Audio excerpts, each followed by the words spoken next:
Hi all, welcome back to Actual Play, Band of Blades. We've just been trying on wigs and hats and fun things. Now we're going to play some awesome game. I'm Sean Nittner. I use he, him pronouns. I can be found pretty much everywhere as at Sean Nittner, and I'm excited to go after this Kingfisher Knight tonight. How about you, Jen? I am Jen Martin. I use she, her pronouns. You can find me on Twitter at JenMartin80 with 2 N's, Jen. I feel like I was the only one who didn't try to influence which direction that we went in, because I am getting to the point where it's like every direction we go in is good. So I'm very excited. What about you, Jay? I am Matt J, he, him. I can be found on Twitter at MattJ0. I think we're getting us a knight tonight. I'm excited. I think as the commander, there were a lot of options. That was crazy having to think through that, but I think it's nighttime. So, what about you? I'm Misha B, she, her. I'm on Twitter at BG Gameworks. As the quartermaster, as the marshal, I would have really liked to have gone on the mission that gave us more troops, because we're down a few, and we can use those to like boost our ranks a bit. But hey, it's okay. I'm just the marshal. I don't know anything. Fine, don't listen to me. How about you, Strash? Hey, I'm Strash, he, him. I'm just the GM. Folks, I am super hyped because the actual Band of Blades text is off to the printers. Yeah. Which means that while we still have to update the sheets and do a bunch of other stuff, at least this chapter is going to be wrapped up, and hopefully folks will get a chance to pre-order the book around the start of June. That's what I hear is the plan. Anyway, This is the ideas. That's the plan. I am super hyped for this game. As my players have mentioned, we were discussing what to roll for missions and such. You'll see us go through the steps as if we were doing it live on stream here, but you missed Fast and Furious emails flowing the last couple of days, and everybody tried to convince the commander as to what they wanted. Jen, do you want to give us a summary of last time, Lord Keeper? Sure. I have yet to actually write a fanciful version, but last time, working on some of the intel that we stole from under Render's nose, we went, was it up in the mountains? I can't remember that part. To retrieve the Hammer of Matiar. Like NBD, no big deal. Just do the little thing. That Blighter was going after. And we happened upon a horror, and our sniper the sniper did recon. Oh, that's right. The sniper did recon and almost died. That was the thing that happened. Was that the rookie? Yes. Oh, that was the rookie. Okay. Yeah. I say, having played said ridiculous, that's just fair. A good rookie. I love that rookie so much, though. Crimson Resurrected will never die. Yeah. And then so we ended up like we got some good hits on the horror, but we didn't knock it down. So then my character had the bright idea to go like Gulliver's Travels on it and like use it against the other undead that were there. We ended up in the church, and there was like some revenants, and no big deal. And then which one was she? She was the soldier. Flavia, Marchioness Flavia Tirana, if I'm not mistaken, picked up the hammer and did not want to let it go. That is correct. But the medic relieved her of her consciousness and temporarily solved that problem. I'm sure that I'm forgetting something. I feel like I was very tense last session because it was just like, oh my god. Although, to be fair, I always feel that way with this game. I think it's also notable that Rhea also got us into the temple by solving the. That's true. Researching, yeah. And Rhea was also the one that shot the Revenant. I'm pretty sure. Ran up and. I shot. Yeah, that's true. Like I walked right up to him. He was about to attack Flavia, and I was like, "Not today." Yeah. Somehow our medic is a badass. Well, to be true, if you read military fiction, the medics tend to be actually kind of hardcore, because not only are they pulling their weight as soldiers, but they also are saving lives in the middle of firefights and other things like that. So that was one of the things that we were hoping to translate, and it seems to be working as intended. So correct. Cool. All right, so I have added handouts to our game. Woohoo! So we actually are gonna run along and do this stuff. So at the end of the missions, if you play along with the mission phase summary, we're gonna do some bookkeeping, and I believe that we have registered all of the rewards from last time. So Misha, I believe your morale should be at 8. Is that correct? 1 second. Yes, that is what I have before. So just to remind everyone, that's partially because on the secondary mission, we did lose some troops. They were trying to save some people in a collapsing mine, and a couple of people went under. Now, Sean, obviously, you folks have gotten the Hammer of Matiar. Yeah. You have also gotten some high-quality laborers. Yeah. And +1 supply worth of metal and parts. Yes. Yeah, we did. All right. Now, there is one question that I have remaining looking at the third mission, which was, it had no penalties. So that's that. We are done with the bookkeeping phase. Go us. Next up, there's going to be some back at camp scenes. And the best part of this game is that that's not my responsibility. That's the lore keeper's responsibility. So, Jen, you are at high morale. Do you know what... Forgot I have to pick that, huh? Aha. This wasn't in my homework list. Well, I'll tell you what. If you want to think about this for a hot minute, I can do a quick free play scene with some people. Yeah, that would be super helpful. Thank you. Awesome. So I have one more free play scene planned for after the campaign actions take place. Mm-hmm. But really quick. So Marshall, can you describe to us what the Marshall looks like as a character? Oh, I can do you one better. I think put a picture up. Oh, you have a picture. That's amazing. Yeah. Oh, she does. Yeah. Ooh. Marshall. So the Marshal is a tallish, dark-skinned woman. She wears her hair in thin braids. She's got a piercing through the bridge of her nose. Very full coat, button, double-breasted. Piercing eyes. She's very fierce, and yeah. Cool. So I have one question for you. You just get to pick a name. But who is the corporal who is in charge of the Star Vipers? The corporal in charge of the Star Vipers. It's just a rare case, so you get to just pull a name. It can be. None of the Vipers have been named, so you can literally pick anything. Yeah. We'll go with. I can't say that. Canonia, Landgrave Canonia, Potlatch. So Landgrave Canonia walks in, and she's also got a very crisp coat, double-breasted coat with some embroidery and stuff on it, and the traditional all right metal plates.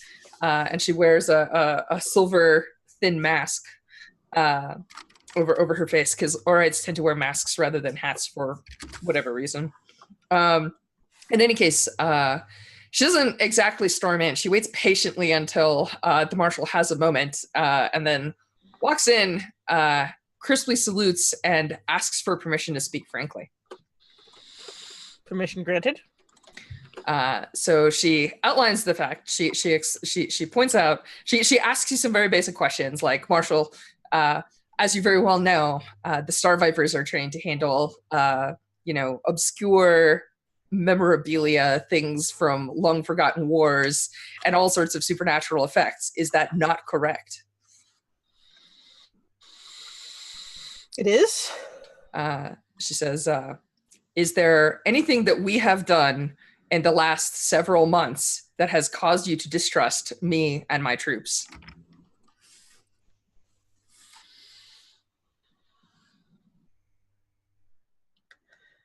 It's not a matter of distrust, Corporal.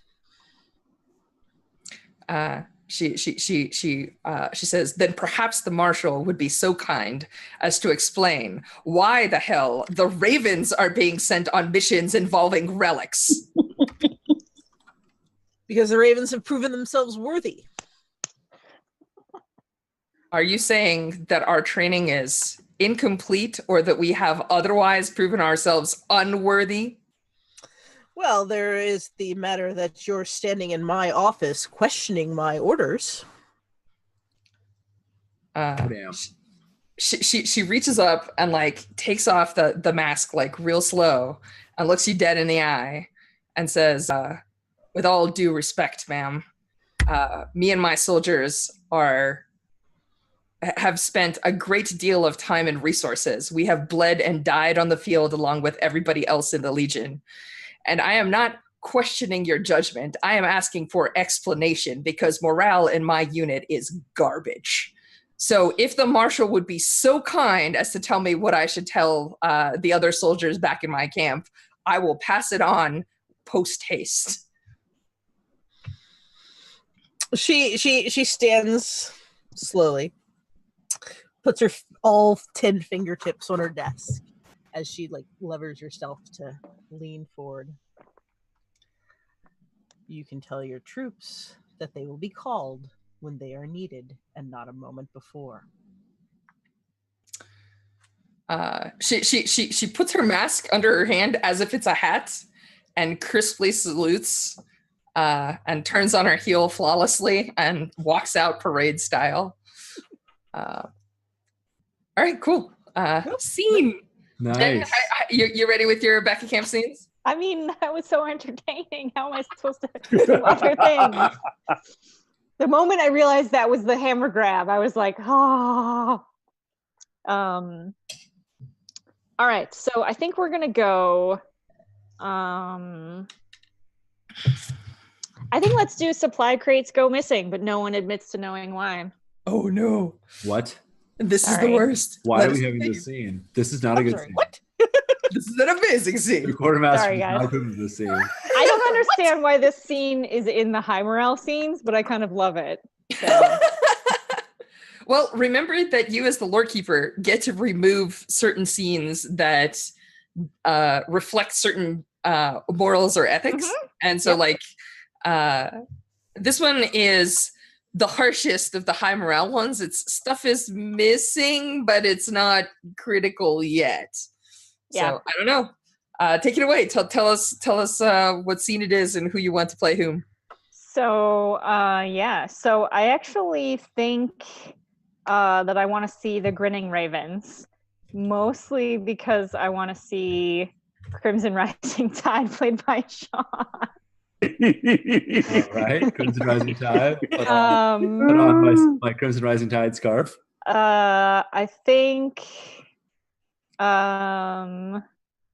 Let's see. I think Jay should play Flavia because Jay just played Flavia, and I want to see more of this. I think. Misha, do you want to play Grey Wafting Smoke or Ignacio Montoya? I will let you choose. Both of them are fun. So, what do we know about Grey Wafting Smoke? Grey Wafting. They're a soldier. They were promoted. That's right. Yes. It's a lady. Yeah. And used to be a smuggler, I believe. It has that's right. quick fingers and connections in the underworld. These are the things I remember. You can also note this on their character sheet in the notes so that I was going to say, I think under Flavia's sheet, I put a thing about the former family of butchers because I didn't want to lose that information. Okay, I want to see Misha playing Grey Wafting Smoke, and I'm going to play Irina Boryevovna. Yeah, I don't know why I picked that name. That's so hard to say. Yep. Is the gender implied by that name? If it's a movement, it question means mark? it's a lady. Yes, Okay. those are girls. Great. So I will play her. And yeah, supply crates go missing, but no one admits to knowing why. And I'm playing Flavia, right? You are playing Flavia, yes. Okay. So we're back at camp, and Flavia is awake again, no longer in possession of the hammer. I think it's probably, I don't think it's that much, like a long amount of time has passed. Can I add a quartermaster background element to the scene? Please do. All of the laborers who have been planting tubers are now unplanting the tubers. They're digging through the dirt to see if someone's been hiding supplies in the dirt. The quartermaster, pick that shit up. Where are they hiding that stuff? That's great. They're love like that. digging, Thank and they're you. trying not to like undo their work, so they're not Yeah. like fucking them. They're like digging through and sifting. And the Yeah. quartermaster he keeps like looking in, and he's like, you know, looking at all the cards, because that's the only place that he could think that people would have been hiding stuff is in the loose soil. And so that's just going on in the background. Is he's like barking at them to look and to see where the shit is. Mm-hmm. So just to, you know. Yep. Add some tension. I don't know what the camp scene, like the terrain sort of looks like, if we're just all around a fire or if we have tents up we're or north something. of the wall. We're north of the Plainsworth Wall, right? We're just north of the town. So we're in like a little shanty town, kind of like pitch tents against the wall of Plainsworth, I think. Okay, so let's be in a tent with just us. So then it's just our squad. And like not far outside of the tent is where we saw the laborers digging up the carts. But like nobody can talk of anything else but this. So like clearly we're going to talk about this. Also, I just want to see Flavia having woken up without the hammer. Yep. Super selfish on my part. No, that's fine. I bet it was the Vipers who stole it, who were digging through all the stuff because they wanted to get that hammer, Flavia's hammer. Disgruntled. Well, didn't they take the stuff like while we were on the mission? I don't know. Like, sure, maybe that they were. Details don't matter. They were just jealous of us and Flavia's hammer. I mean, yeah. Who knocked me out? I think the medic gave you what she called a sedative.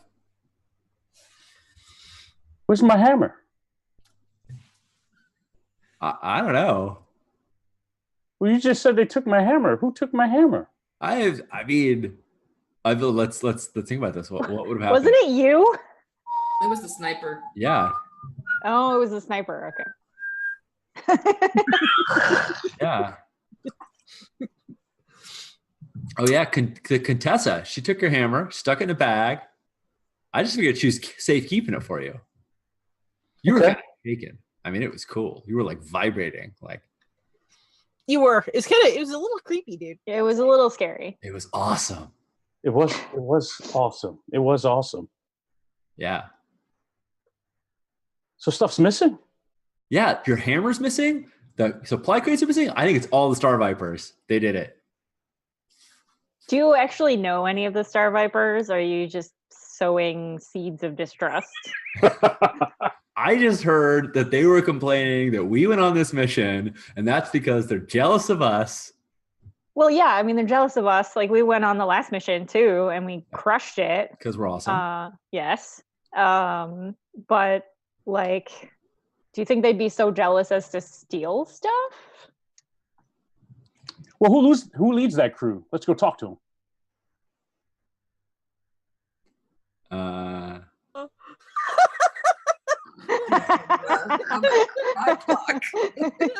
Yeah, let's go talk to him, Flavia. Let's go see where your hammer is. Have fun with that, guys. Do we want to just cut the scene there? I'm okay with it being cut there. Awesome. I dig it. Oh my god. I'm sorry, Cobalt Rising Tide is such a shit starter. I love it. I love it so much. I will be very sad if he dies. Oh, yeah, it's probably In not. fact, I might have saved a back at camp scene specifically for when a more momentous person falls. Just saying. Oh, really? Mhm. Awesome. So if that's the back of camp scene, we're gonna shift into the campaign phase. Yeah. I have handy dandy handouts for that as well. Yes, you do. I do. So the first thing that happens in the campaign phase is time passes. So time and pressure tick up by 1 each commander. That's clocks on the sheet if you'll do the honors. Quartermaster, you must mark off 1 food to feed the Legion. All right, we're down to 1 food. So Good to know. Good to know. it's okay. That's one of the things we're gonna do this phase is Acquire some more. as well. Cool. So next, I'm going to ask you for your campaign actions and the work that your fine laborers do. Yeah. Well, all my laborers. I got laborers at go-go. Do you want to do labor stuff first, or do you want to do it after your campaign actions? I'll do campaign actions first. All right, Red. What are your right. campaign actions? Marshall, can you confirm that we're at 8? We're at high morale? All right, 8 morale. Excellent. All right, I get 2 campaign actions. I am going to spend 1 campaign action doing a regular rest and recovery, which means everyone gets to add 1 tick to their healing clock.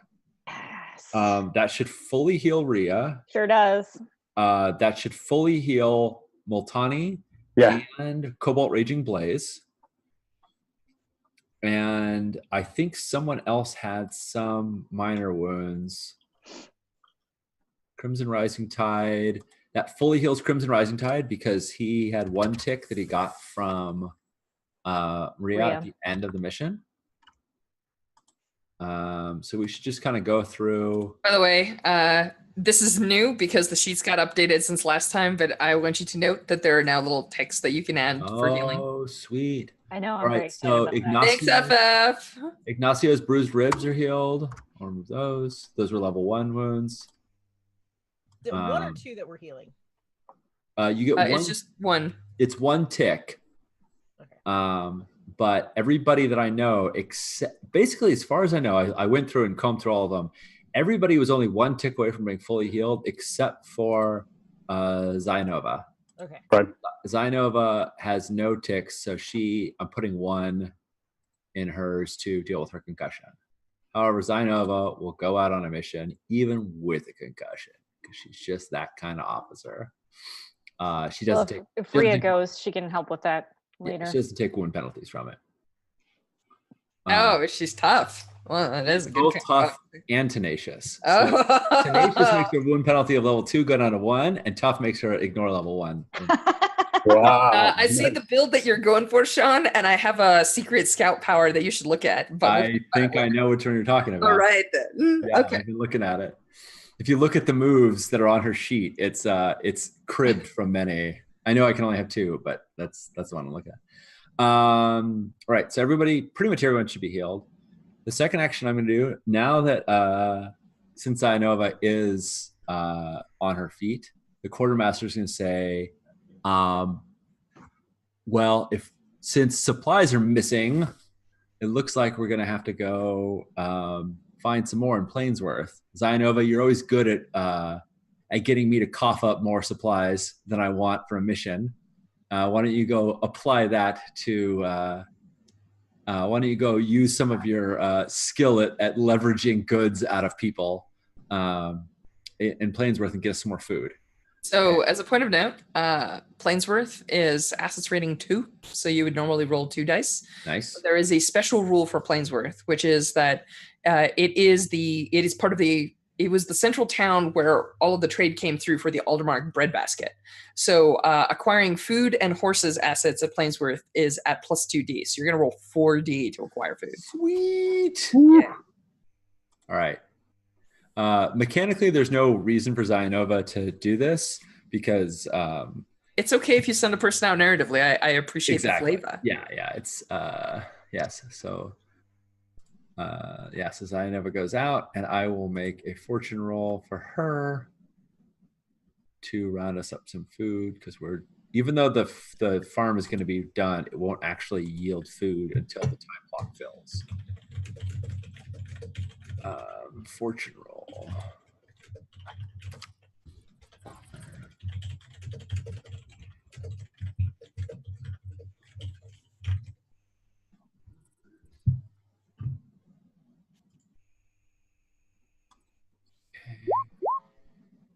Whew. Oh my Oof. goodness. All them dice. So Zayanova gets back, and the thing is that Aldermark is usually really good for food, but the Legion is getting a little bit of the cold shoulder. People aren't 100% sure about them, and a lot of people are hoarding goods, so it's actually really hard to find. So you're going to still get a food, but because it's a poor asset, I'm going to penalize you just a little bit, and instead of having your full allotment of bubbles, you're going to get one less. Yeah. Similarly, if you had rolled a 6, I would have given you a little bit more. Right. All right. Okay, so Quartermaster, I mean, I guess of all rolls to blow, that was not the worst, but yeah. So I right now have 1 food cart with 1 out of 4, and I have 1 food cart with 3 out of 4. Can I just combine that to a food to 1 with 4 out of 4? Yeah.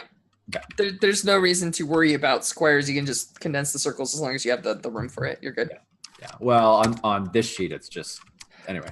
Cool. So shall we talk about projects? That wasn't great, but it works. Yeah, let's talk about projects. Oh, no one got back to me about what projects they wanted except for Jen, who's just. It's up to you. Go with your gut. Giant catapult. All right, so here's what we're doing. Or giant scorpion. I put this in email. Everyone had choices. I replied to you. Yes. Well, Jen did. So it's okay. So the laborers are going to continue their efforts on the, they'll let them eat 2 bursts. So they're going to finish that clock, and we are going to have food come the winter. Basically, when you get 1, it's as though we acquired asset for food once the time clock fills up. And I'm going to start a new clock. And I forget what I called it. What did I call it? I called it. It was real good. I don't remember what it was, but I was very fond of it. Hold on a second. What is the name of this thing? Serpent of Corpses Immobilizer was the general plan. So if you recall, you get a hold of some top-notch people, including the daughter of a very famous Orite mechanist. Yes. And the Orite mechanist, who actually used to be an engineer priest. So they were he was like part of their like religious order that studied science as a matter of their like. They believe that there is enlightenment to be found through the study of science. The Orites have the gods of civilization, they call them. He draws up some plans for a cool kind of like scorpion that they can use to like attempt to attack this beastie. And the daughter gets to work. I assume you give her the hammer of Matiar. Yes, I sure do. That's what it's awesome. there for. So I need to have a free play scene with you, which is she shows up and she's got like soot across one cheek and a giant apron. And if the quartermaster had passed through like the smithy area that they've set up, she's actually making amazing progress on it, because if you recall, it takes 3 segments to make this device. Mm-hmm. And so she and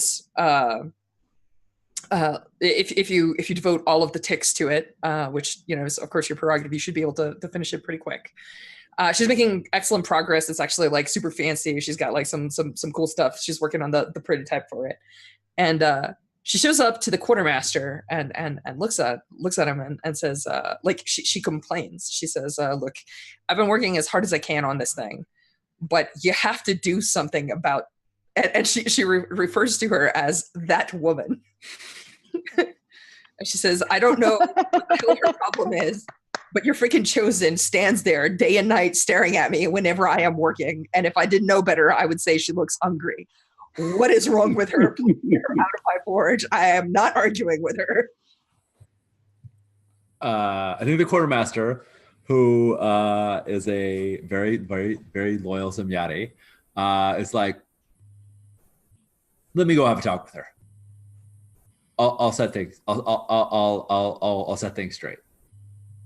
And he kind of like puffs himself up. He adjusts his feathers, straightens his stubble, and like walks up to Zora and tries to just put himself in between her and the construction, so that she sort of has to, if she's looking at it, that she has to look like She's actually not paying any attention to the construction. As a matter of fact, when you like, obviously when the woman walks into your office to talk to you, she left like her gear and the stuff behind, right? But you realize that Zora is staring at the hammer, right?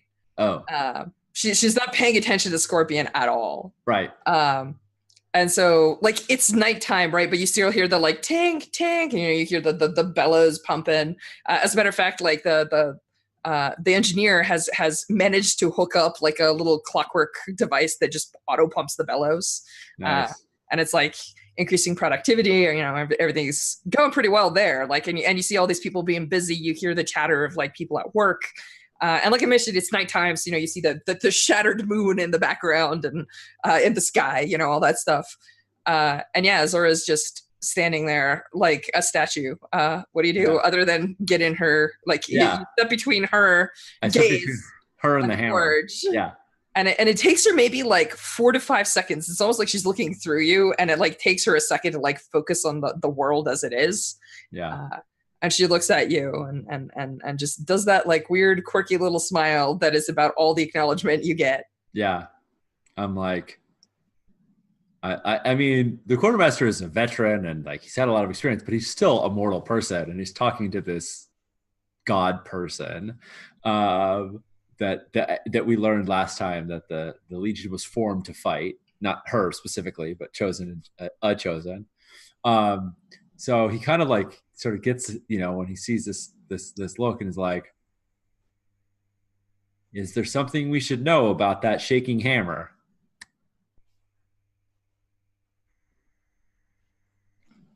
She it's almost like she's trying to figure out what she can say, because like you get the sense that she's processing a lot of information. Yeah. But what comes out of her mouth is, you should give it to me.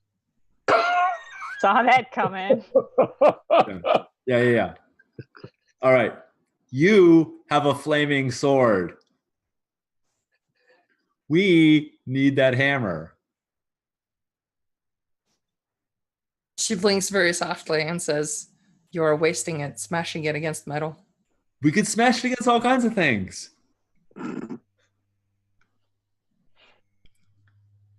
She quietly asks you. She says, "When you attack something," she points at you because, like you said, you're a veteran, right? Like you've been in fights. Absolutely, yeah. She actually, like, her eyes don't see you; they like bounce between your wounds, almost as she's like reading your battle history. Yeah. And then she looks at you and very quietly says, "When you strike with a blade, do you think it's the metal that does the cutting?" Listen, I realize you experience the world in a different way than I do, but I'm a man of I just put food in people's mouths and make sure there's a tent for them to sleep under. Yes, I think it's the metal that does the cutting. I'm sure that's not the right answer, but that's my answer.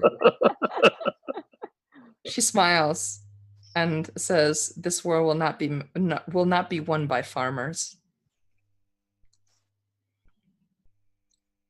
I mean, I'm going to guess it's going to be a combination of farmers and cobblers and sheep herders. Yes, we're doing the best we can. Now, can you please, I know you have important things to do. Could you maybe do them this way? I forgot. I'm wearing Zinova's hat. Here. There we go. You will not give me the hammer? Today. Oh no! Not right now. It's not going anywhere. Very well. Safe. She just nods, almost as if vaguely disappointed in you, and you are reminded of like a parent that never thought that you would amount to anything. Yeah, very much so. Okay, Mom. Yeah. And I don't think the quartermaster defers to too many people, but He's certainly not comfortable in her presence. And she'll walk away. Awesome. All right. Yeah. I want to know So what she'll do with it, though. Sean is like, yeah, well, are you gonna feed the Legion? I didn't think so. You stay curious, Lord Keeper. pretty much exactly. So let's start a clock for the Scorpion, and it's gonna have, since there's no 3-click clock. It's three-click clock. Yeah, you can make a 4 clock and just fill one in so that there's 3 remaining. It's all good. I don't know that I can't make a clock. Oh, let me make a clock for you. That's Powers. Yeah, I have clocking powers. Yes. Boop. Let me just clockinate here. 1 second. Oh. Whoop.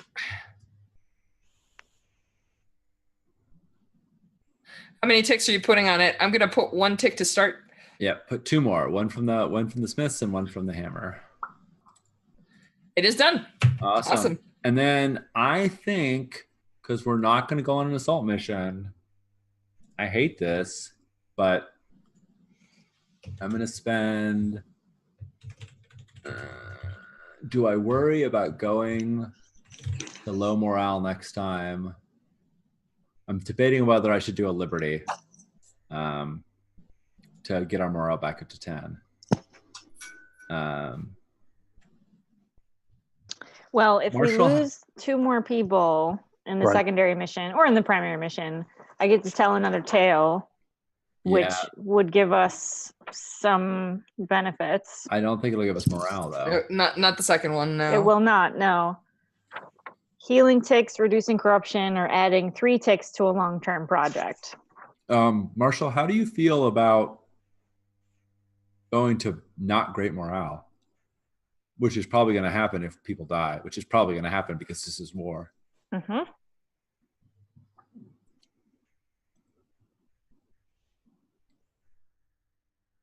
I don't love it. I mean, I'll deal with it. Okay, well, we're working with what we got. No Liberty. All right. Cool. Stick at 8 morale, and You could get lucky. we could get lucky. If anybody dies, we're going to go under, but I don't know. We'll burn that bridge when we come to it. Awesome. As long as we're not still on it. I do think that because we've done 2 Liberties in the past, most of our specialists at this point are actually, except for Rhea, should be really good on both stress and wounds.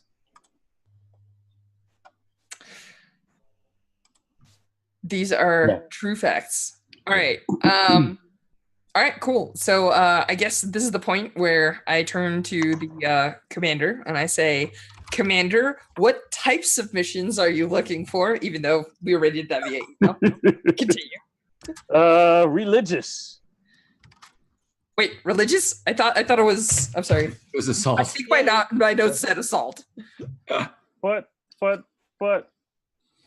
Remember, this is just where you pick what kinds you want, as though you don't know what he's already rolled up. Because Okay, gotcha. Yeah, then it is assault. Okay, excellent.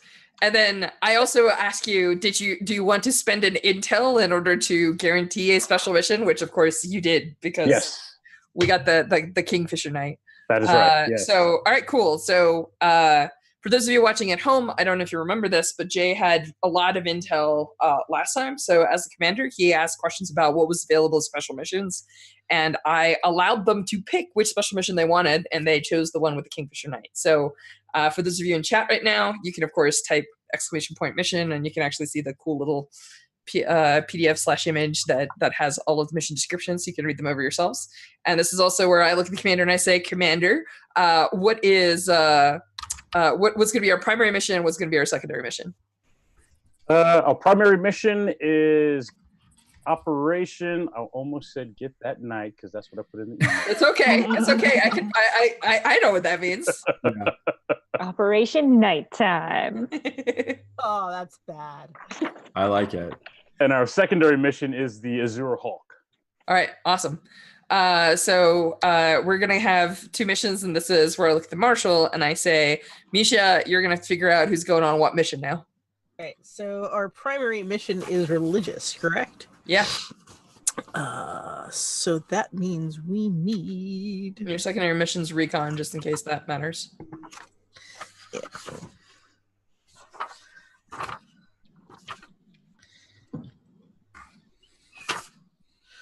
One moment. I had it written down and I forgot what it was. Alright, where the hell it was. Stress persists, right?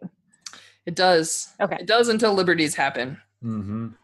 And there were no liberties this time around. Sean's been cagey with his extra, with his campaign actions. I only have 2 supply, folks. Till you get me more supply. I am trying to find where the list of what is required for a mission is. One moment.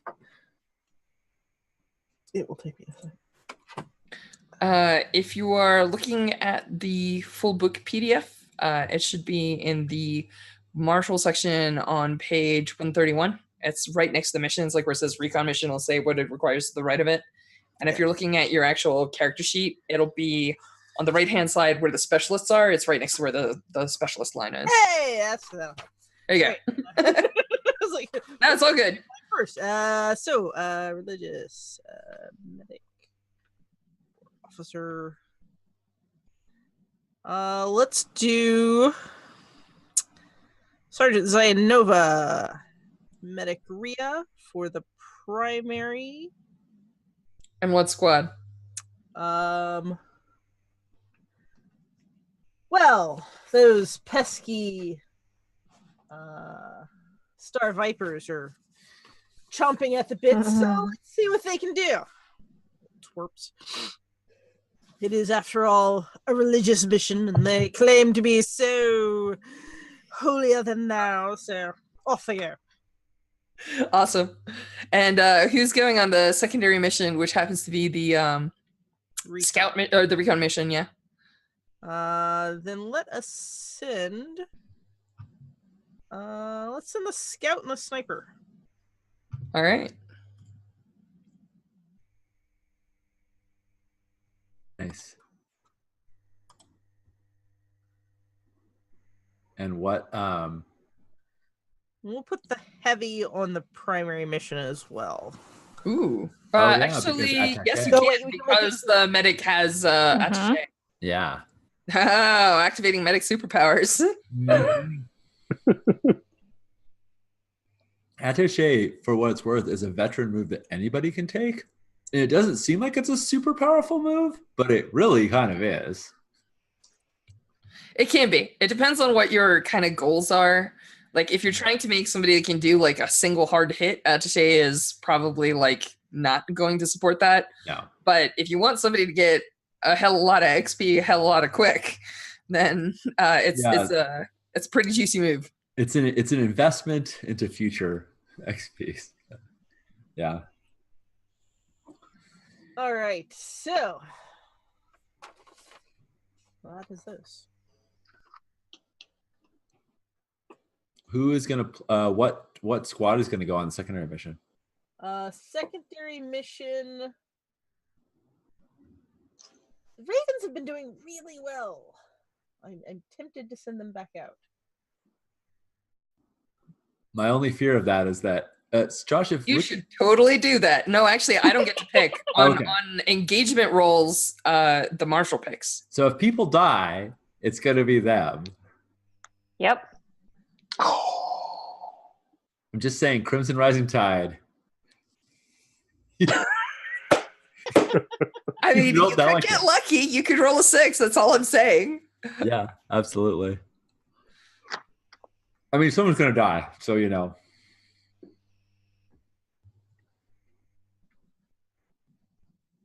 Yeah. This is where we test to see exactly how heroic they are. Yep. I'm just looking at the back of camp scenes for medium morale. No reason.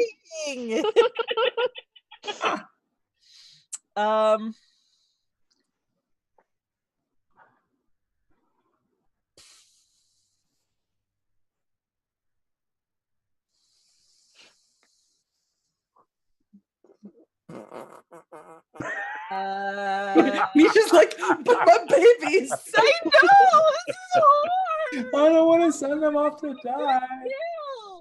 I mean, you could send the We Starlight got Cruise on that. Amber Wolves, we got Shattered Lions, we got. Names for people. Right, It's start with true. Shattered Lions, and I will come up with names between now and then.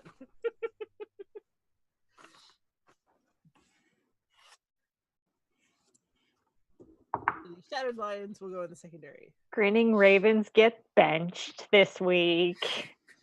Well, they have been getting a lot of out time, right? So like bunch of the squads are like, are we just gonna guard camp? Is that what like I mean like the Amber Wolves are like, we're the vanguard, and but their leader is like, yes, but we're the vanguard against troops. I mean, we're moving forward outside of undead radius, like we protect camp. All right, cool. So there's gonna be engagement roles for the primary mission, which is a religious mission, and it involves going to go find Voice Karyevich, the Kingfisher Knight. So I have a question. So Yeah. the Oathsworn, is there ever a case where they aren't all Oathsworn? Yeah, actually, if you read a lot of the special missions, they'll have like a mercy or like there's some that are like there's one that I remember in a town that requires you. Well, it depends on the mission, but some of the missions are like, a noble person will pay you a lot of money if you take their cousin back to their holdings, which are undead infested, and have them fetch some curio of the family, So like in general, you will start with one die there like 75 to 90% of the time, but it occasionally comes up. Not super often, but occasionally. Fair. All right, so then yes, all of the mission, all on the mission are Oathsworn to the leader. Commander, did you spend intel to give us foresight or info? I did not. All right. Is everyone a specialist or soldier? I think some of. No, you have a whole shit ton of We got rookies. rookies. This squad's never gone out before. Yep. Does anybody distrust or not fear the leadership enough to obey orders on the battlefield? I'm going to say no. So, fun fact: they were halfway there. As after that conversation with the marshal, they were like, "But you sent them out." So they're like, "Okay." That's amazing. And all That is required amazing. specialists and equipment are on the mission. Quartermaster, did you send us religious supplies to ward and protect your soldiers? Nope, we don't have any. You did not have any. Okay. Don't have any. I mean, That's gonna come up later. Yep. And I don't believe anybody is starting with Blight. If so, speak now or forever hold your peace. Nope. nope. All right. However, hold on. Zainova has tactician, so she gives you +1 die. All right. So we have 2 dice. God.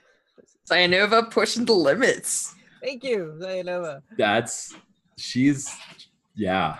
I want you to send her on lots of missions. I was gonna say also we should pick our loads because we did that late last Yes, time. And it Definitely, messed up. everybody. Well, the marshal needs to tell everyone who they're they're playing, playing. and then you should definitely Yeah. pick your loads. Let me do the fortune roll while I'm thinking of it, because if I don't, I will forget it.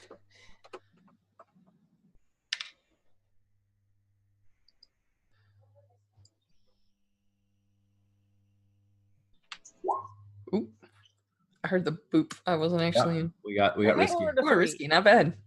Yep, Eh, I'll take it. could do worse. Much better than desperate. Oh yeah. I love starting Blades game scores at desperate because you're like, yeah, XP. Bandits, I'm like, no, can we just skip this mission? I don't know. Why not?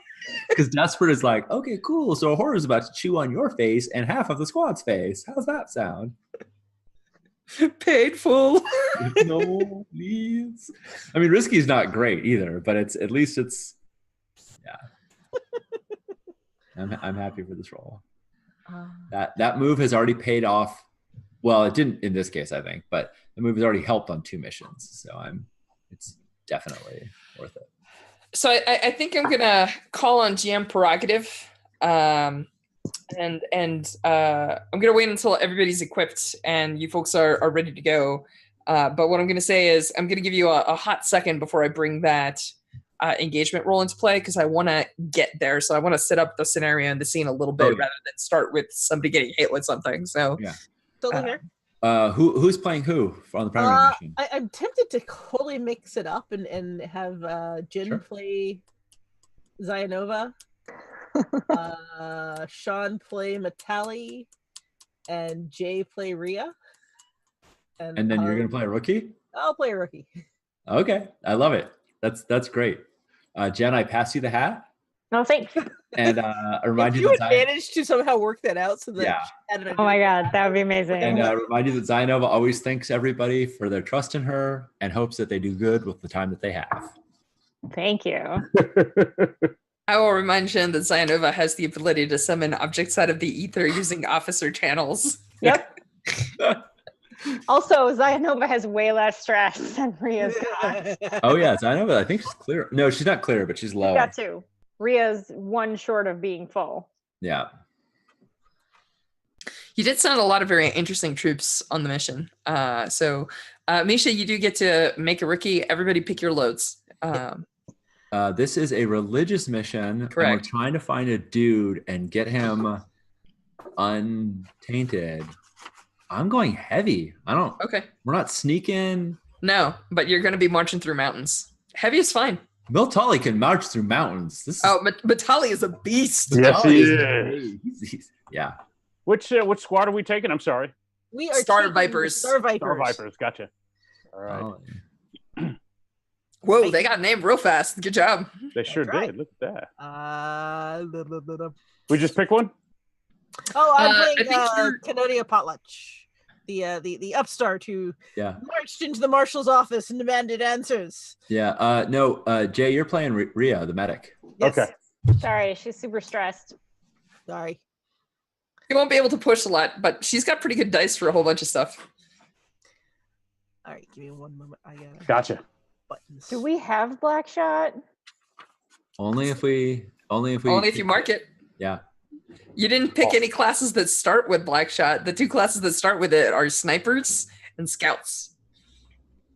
Yeah. Okay, I feel like it's worth using up my 2 utility to pick All Black right. Shot, so I'm Okay. totally doing that. I think it might be worth someone's 2 utility for a reliquary. Although there are reliquaries in the mountains, but he's cursed. The idea of a reliquary healing him makes sense. I'll pack them. That makes sense. Because if I recall, Matali is strange for a Barton in the fact that he's not pious. Is that correct? That is correct. Yeah. Good. Oh, thank you for the reminder. I actually have a note. Zora has a note about that. That is right. He is not pious. Hey Jay, Miltali has his XP chart filled up, and you didn't pick another move. Do you want to pick a move for him? I think I couldn't decide. You same have thing him for now, so Zainova. you pick him. You want me to pick it? Okay. Yes, you have it. Oh, Zainova should have tenacious. She should Okay. have. I might not. Oh, have picked yeah, you didn't clear the track. it. That's Okay, fine. clear the track and, Okay. and give her. Yep. Done. Ooh, Rhea's stressed out. Mm-hmm. Yeah, she is. It's almost like she had to sedate one of her soldiers. And save them from horrors and open doors. Yep. And attempt to blow the Um, brains out of vampires at No. high velocity. Jay, I'm going to pick one of these two. You tell me which one you're feeling more. Okay. Weapon Master or War Machine? War Machine. There you go. That was easy. Okay. I mean, War Machine. just saying, Weapon Master, maybe with the Hammer of Batiar. I don't know. But That is true. That is a combo. are we taking the Hammer of Batiar? Is that a martial question or a quartermaster question? That's a QM question. The hammer belongs to the QM. So Okay. non-legion resources are all QMs, Okay. right? Like the QM decides to spend Blackshot, the QM decides to spend horses.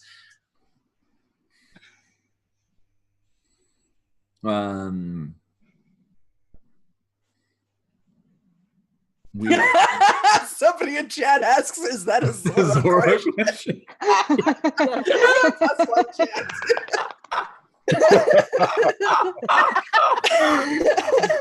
That is so good. You are. You're totally dead.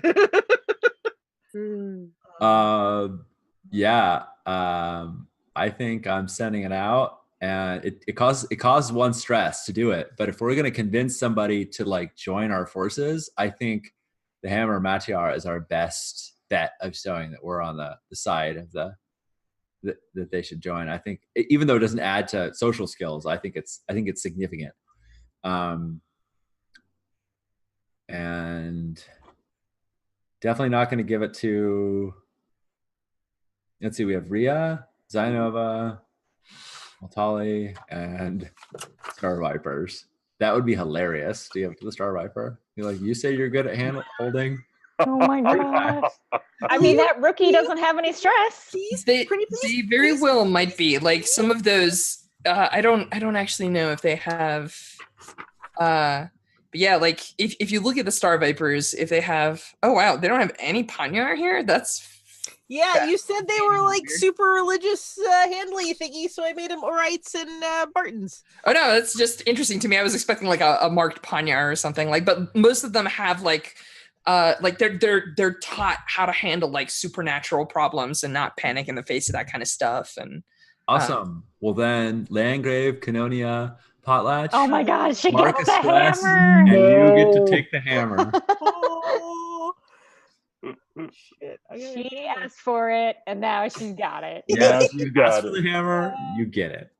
so there's a We have to bring question. it back. I wanted to ask you folks, did anybody pack supplies or food? I have cooking kit and fresh food. Holy crap. Look at you being a hero.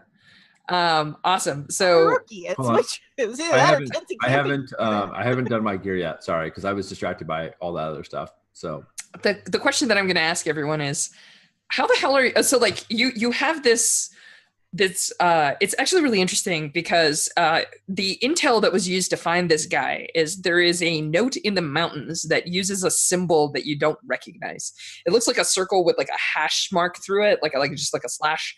And you know that true positions for broken are usually marked with that broken sigil. So render sigil is actually like 5 crossed lines, almost like a handprint.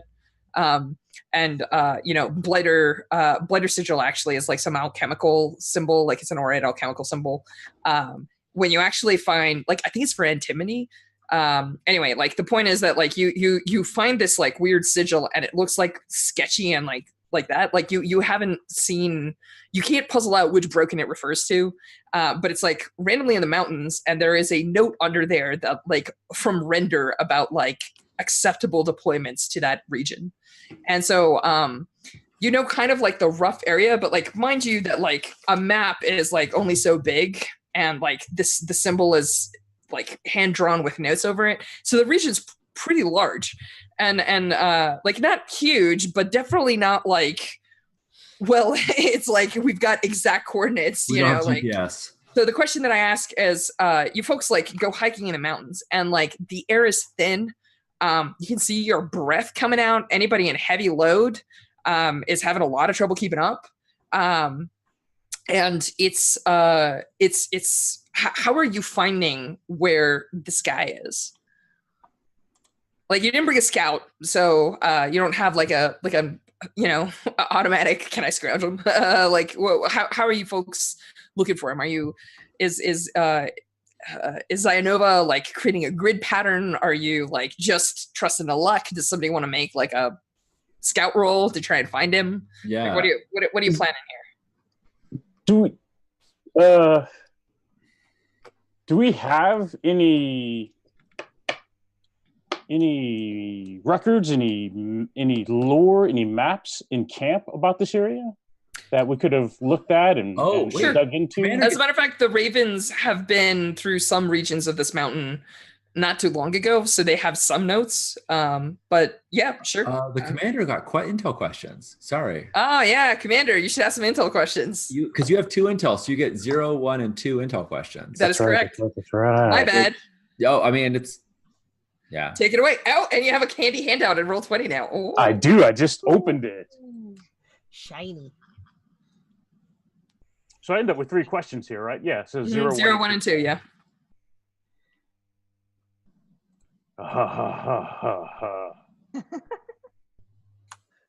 That's a noise.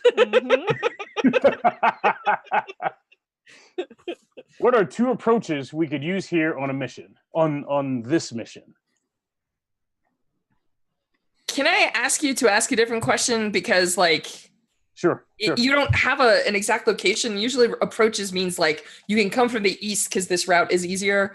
I don't usually like tell the commander like, no, ask something else. But like, I feel like you'll get information relevant to this that may be like better. Or if you want to say like, no, I'm good.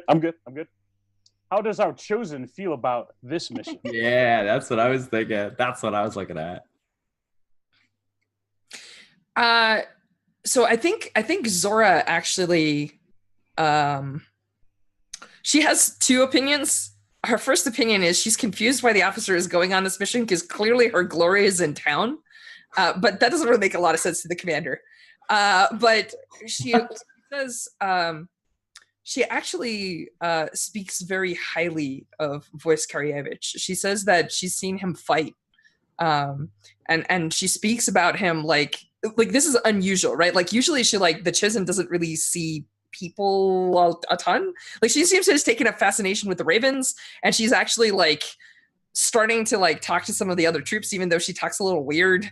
But she talks about Voice Karyevich like he is someone who's been on war campaigns with her. Now, Voice Karyevich is like old.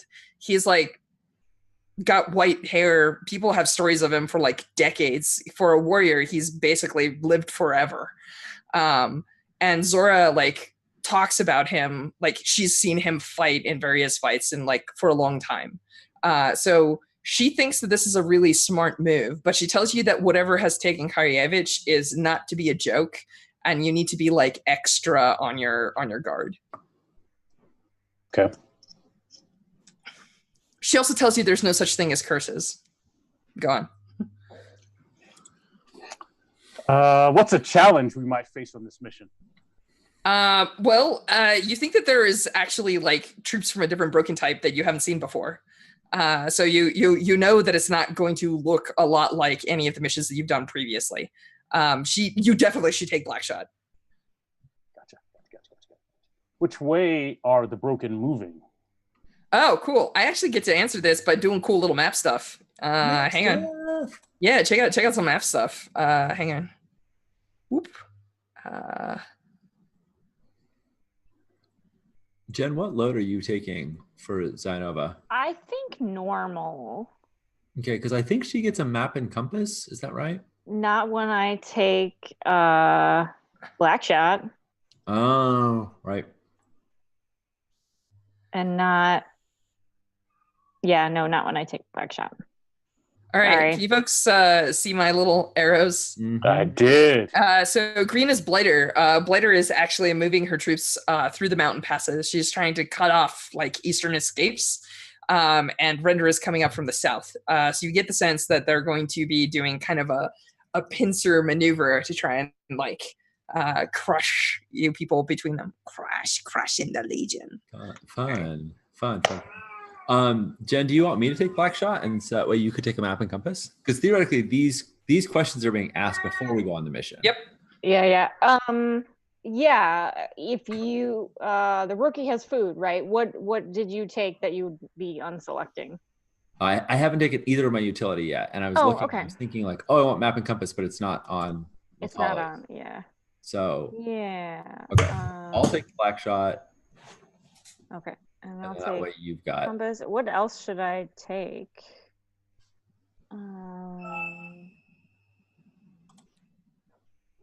What is lenses? Durbin. Things that captains on boats have. Yeah. I forget what it's called in English. A spyglass. Yes, like a spyglass. Would that be helpful to us? I think it'd be helpful for seeing troops at a distance and maybe seeing like smoke or other things like signs of habitation. Yeah, I mean, because I don't know what's in a soldier's kit, but Mirrors, soldier gear. knives, snacks, stuff to sew and mend your uniform. It's a whole bunch of odds and ends. yeah, let's do lenses because that's something I think that not other characters can pick. So Yeah.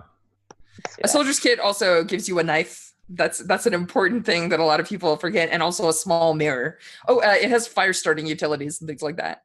So should I take the soldier's kit? No, I'm not recommending. I'm not asking you. I'm asking my just, fellow players. Yeah. So the rookie has one. So I don't know if we need. Okay, more cool. Yeah. Gotcha. Yeah.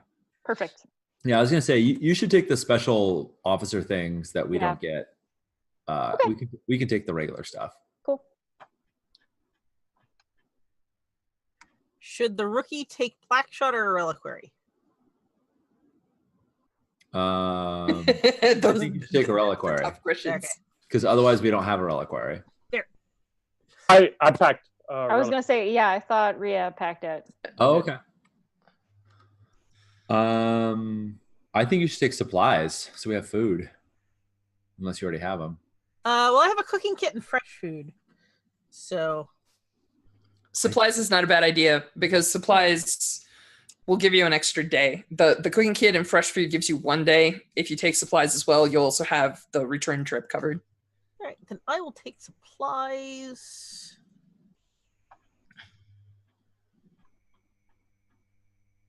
And a climbing kit. That seems useful. Yep. Random ass shit. No, climbing kit is huge in the mountains. Yes, I know. All right, cool. So you folks ready? I think so. You're gonna die. So how are you finding Voice Karyevich? It's up to you, officer. But I think we could look for signs of, hunting, smoke, other sort of signs of habitation. Like get a high ground, use your lens, look for smoke from a fire or something like that. Yes, I like that. Awesome. So I'm not actually gonna make you roll because you folks have actually brought a bunch of gear that will help you, right? So if you have like lenses and you have a climbing kit and you folks have some time, like you have enough food that you're not in a rush trying to hike as fast as you can, you are able to look around and use the tools that you have to find the stuff that you need, right? Like you brought maps, you brought compasses, you know where you are, you know where to search, right? So what I want to say though is that basically this is like a montage that takes the better part of a day. So you are approaching and it's like sunset. So as you're walking around and we see like these images of you climbing and everything else, you'll note that there are large landslides and sections of the mountains that look like they've taken like something hit them almost like somebody threw a catapult, right? Like it's like something massive wrecked into the side of the hill, and then there's like a landslide from that point downward.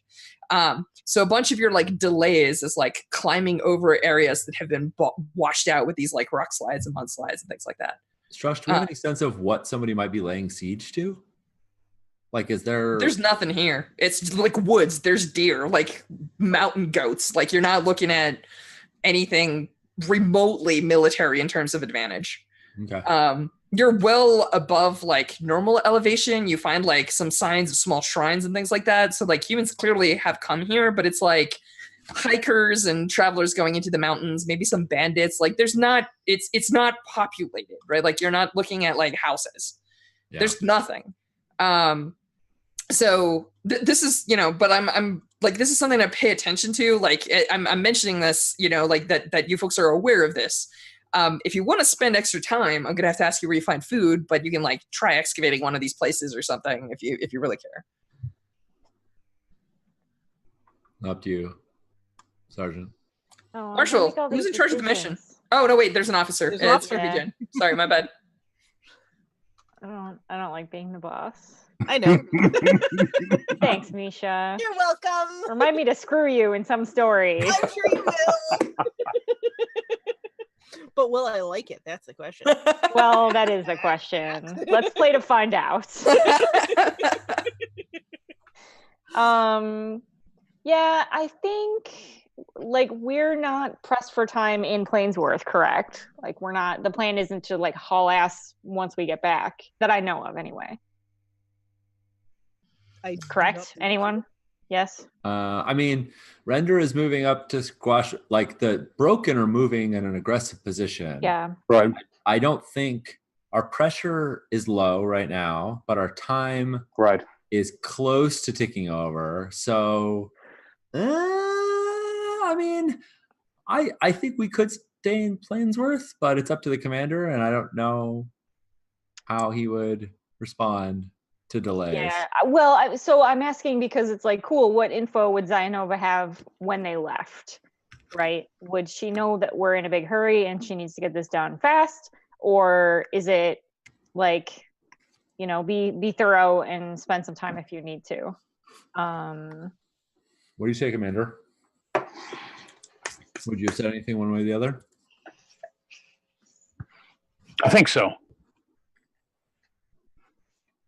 Yeah, I think she says,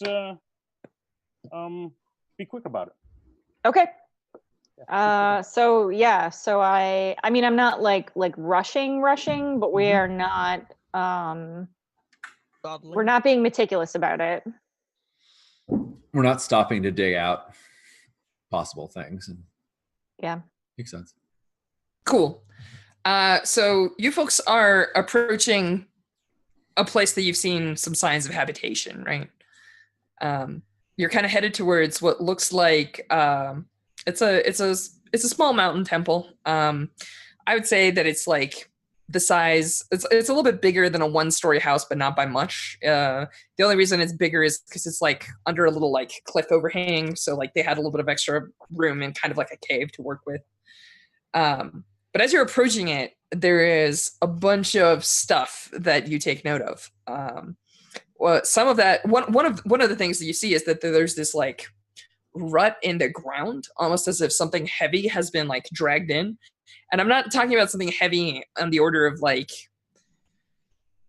it's like heavier than, it's like a really loaded down cart. But you don't see like wheels, you see like it's something's been dragged and it's like ripped up the earth. Kind of like, and as a matter of fact, like in a couple of spots you find that there's some like digging, as if somebody like something got caught on something and somebody had to like dig it out and then keep dragging.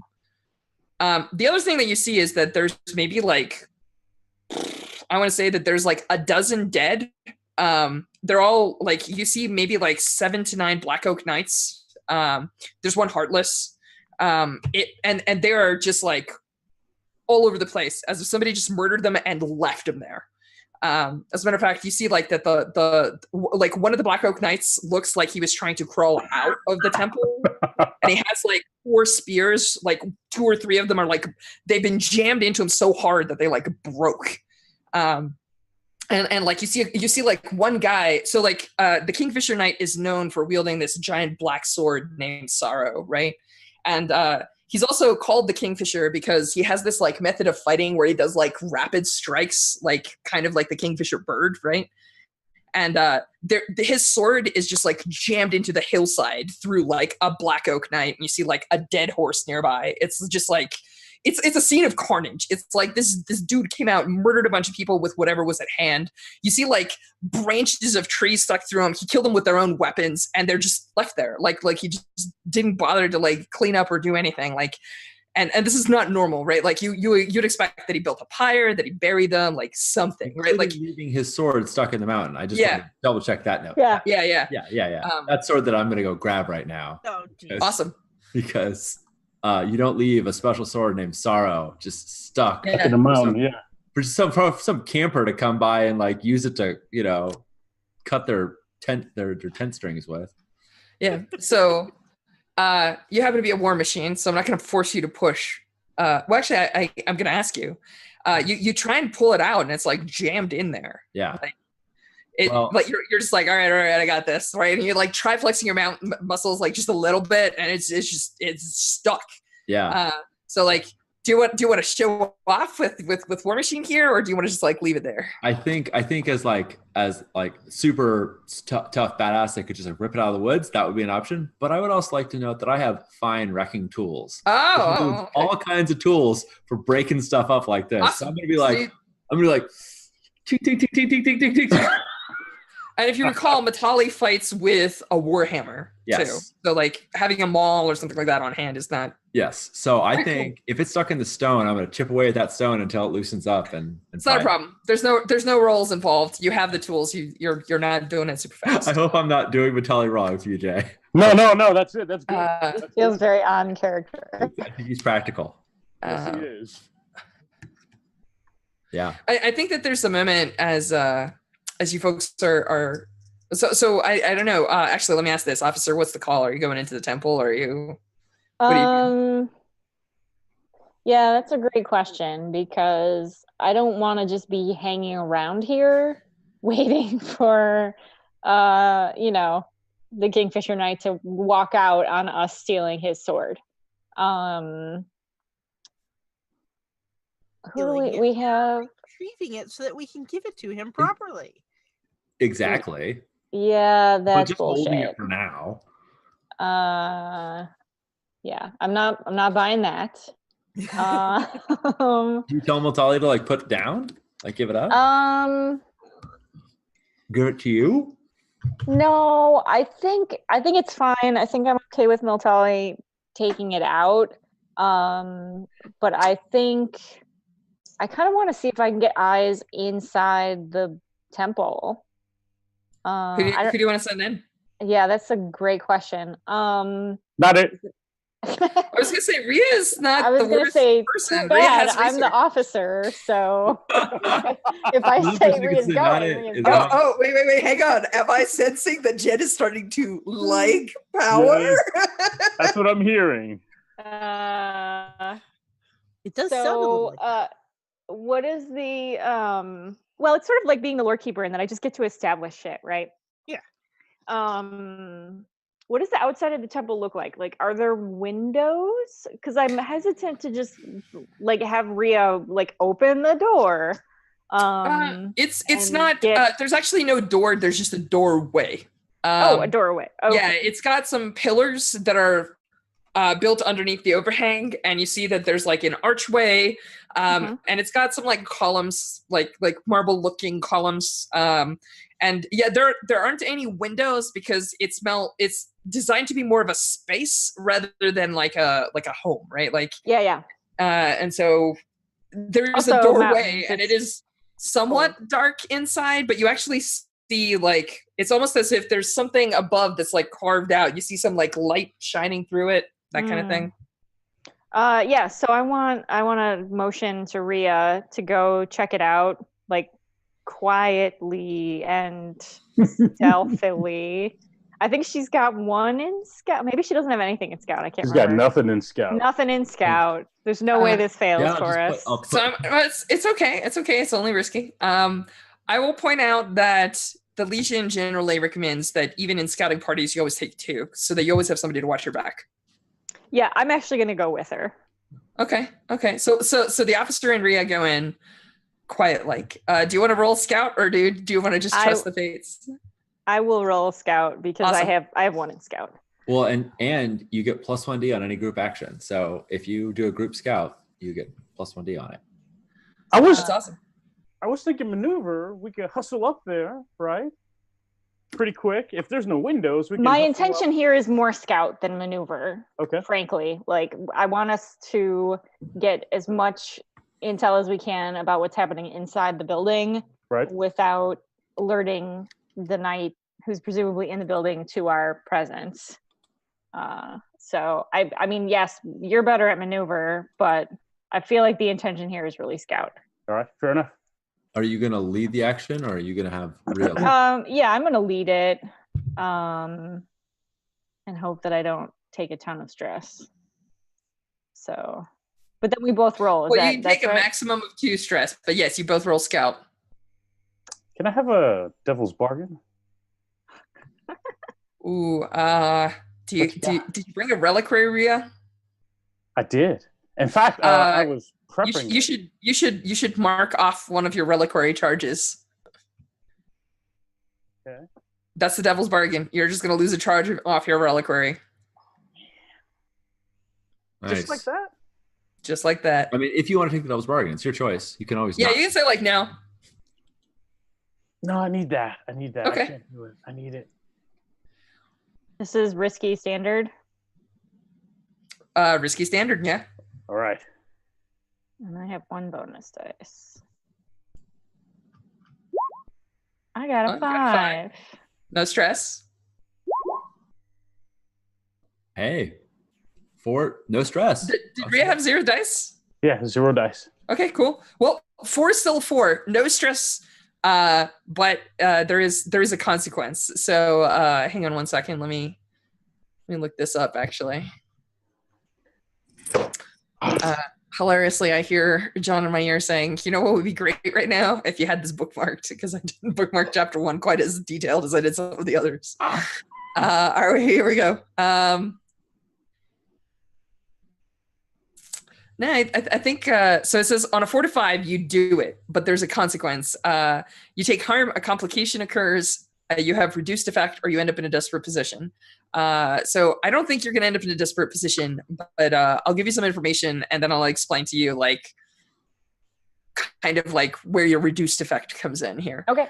So I think that like you folks start heading into the temple, and you note that some of the marble like in the entryway is scoured, almost as if whatever was dragged here down that trench is also like dragged into the temple proper itself.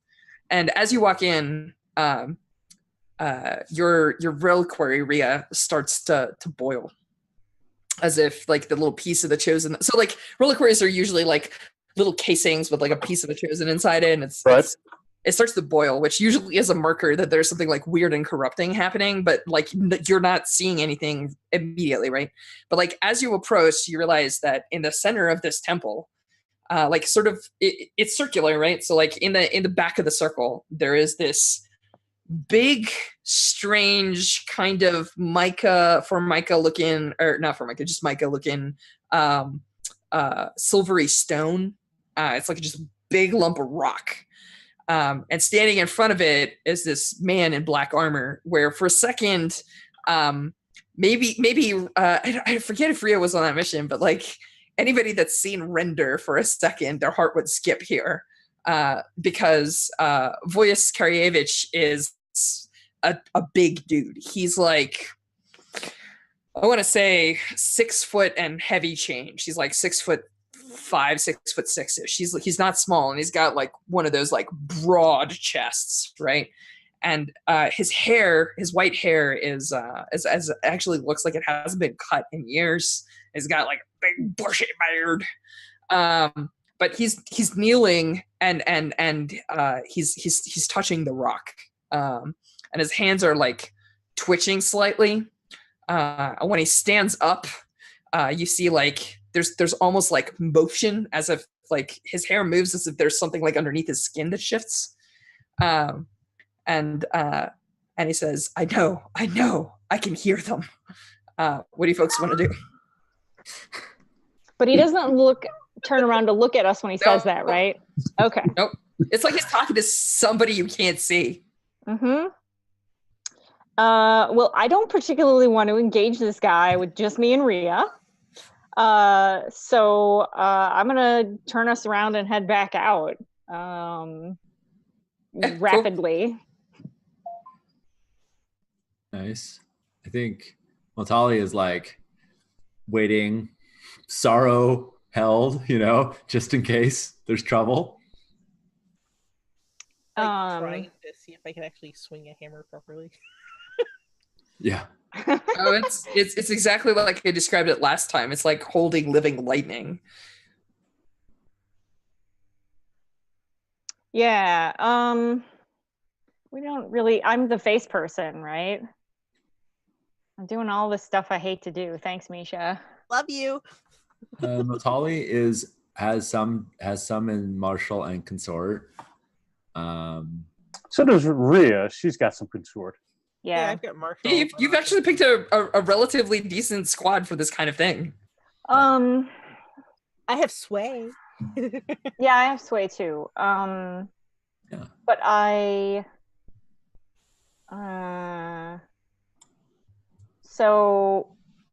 so maybe, yeah, we'll retreat to sort of the entrance of the temple, and then talk to him, I guess. Is that the plan? I think so. How far Awesome. in it was he? Like, can he hear us if we start Yeah. talking? Oh, yeah. The temple's not very large. Like I said, it's basically like a ground floor house. You're talking like living room to dining room kind of talking. Like Right. It's obvious that this is not like a vast underground palace or something. Like it's a temple, but it's like a temple built by people in the mountains who didn't have like a million laborers, and like, you know, it doesn't have like Magic 20-foot hammer. statues with huge ceilings. It's like a small little dinky place, right? But All right. one thing that I was going to point out actually is when you folks got in, you didn't cross it, but he obviously put up like a circle of salt, and he has some like sensors with like light. Like it's not good lighting, but there's some oil in them and stuff. Nothing too fancy. Like this is not a dude with a lot of money flashing some bling. Yeah. But a salt circle, you say? Yeah. It's superstition as far as you know. It hasn't stopped anything before. I heard that too. Bird Salt does circle. nothing. Huh? I mean, you can roll some someone can do some research, try and figure Yes. out, you know, what's I going on think here. So, yes. Oh, okay. Rhea, you want to throw some research dice here? I do. If you know anything about that. Yes, if I know anything about salt circles. We're still at risky, and this is standard? It's not risky. This is just a gather information roll. Okay. So yeah, if you roll risky standard, you should be fine. Okay. I'll tell you what you know. If you get a 6, I'll give you clear information with follow-up questions. On a 1 to 3, you just know some basic information. So what you know is this is in particular a Zemyati custom. It's supposed to like ward. It's how you like ward against evil spirits. In your estimation, it's usually used like you sit inside the circle, so like evil things can't get to you. But like, just from your guesswork, you think that he's trying to. Oh yeah, no, he's clearly trying to protect the world from himself here. But that's all you got. It's like the Legion has attempted things like this, but the Star Vipers would certainly know that there is no verifiable report that Assault Circle has ever worked on anything that they know of. Yeah. So, And Voltali's like, yeah, that's a waste of salt. You could be protected. You could be keeping meat preserved. Nice. Okay, so I think what I want to do here is talk to him, and I don't have the actual words for that because I'm quite tired and I have not been sleeping well this week. But Zainova has, well, she's got sway. But I'm actually I might have Rhea do it because it's really more of a consort, because effectively what I want us to be saying to him is that he's so clearly super capable and powerful, and I think, hello cat. Yeah. I think we can help him. I mean, clearly we are doing pretty good, right? We have the Hammer of Matiar, and we have resources that could potentially see to his quote unquote curse. hey, big guy, the sun is going down. Yeah. Yeah, basically. Tali's like kind of like rubs his grizzled beard and he's like, "Can I talk to him too?" Yeah. Heavy to heavy? Yeah. Heavy. I mean, maybe don't talk to him holding his sword. Here, I'll hold it. Oh my god. Hammer and Matiar in one hand, sorrow in the other. Oh my god. Is that what you're saying right now? Yeah, That's some serious dual wield nonsense right there. I can. Yeah, that is some nonsense. Sure, Tali doesn't. He just didn't like the idea of the sword being left out there. He doesn't want it. I mean, he wants to return it to him, but Awesome. yeah. So he hands it over to Landgrave. I was gonna say my instructions to Landgrave are not to wield that sword. You're holding it right now. Do it. I'm just gonna hold it. Cool. So as you folks approach, you hear this clinking noise, and he turns around and like faces the front, but he's not looking at you. It's like his hair is long and uncut, and it's like falling over his eyes, and he's swaying on his feet, right? But he looks thin. Like you can see his like body inside the armor. Like you imagine that armor was like tight, like once upon a time, but he looks like he's lost immense weight. Yeah. And the clinking noise comes from this. So his armor is black, and it has these like bright blue like spots on it, like in one of the layers of like the pauldrons, and like a couple of like the like on the back of the gauntlets, things like that. It seems very finely crafted. For those of you that care to make research rolls, you can find out who made it, what is like its history and lineages. It's actually Orite armor that was crafted for him specifically. He won it in a tournament. But what's there's this big black chain running down to the ground, and when he turns around, there's this like noise as he pulls it around, and there seems to be like a big iron ball with spikes coming out of it and like a handle on the back of it, and he reaches down and sort of like grabs the handle and like pulls it up as if he's like gearing up for a fight, but he almost sadly says, "Stay away." Is the chain like attached to him? It actually runs into his armor. Yeah. It's just like weird, Orite looking device on his back. Well, we came for you. It's a bad idea. And then he like almost like waves as if to like push something away, and so like turns around and stares at nothing and just says, "Yes, I told them."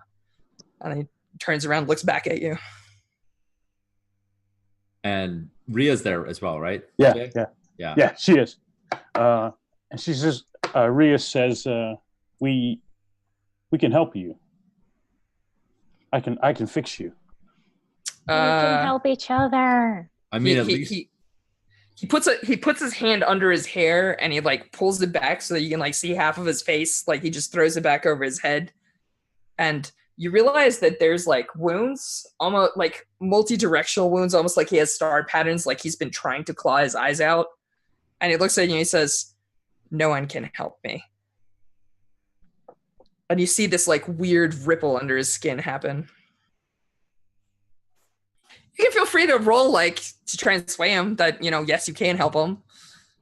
I mean, I think right now we're just trying to get him to be at least Miltali is trying to at least just get him to like be talkative with us, like okay, warm him up.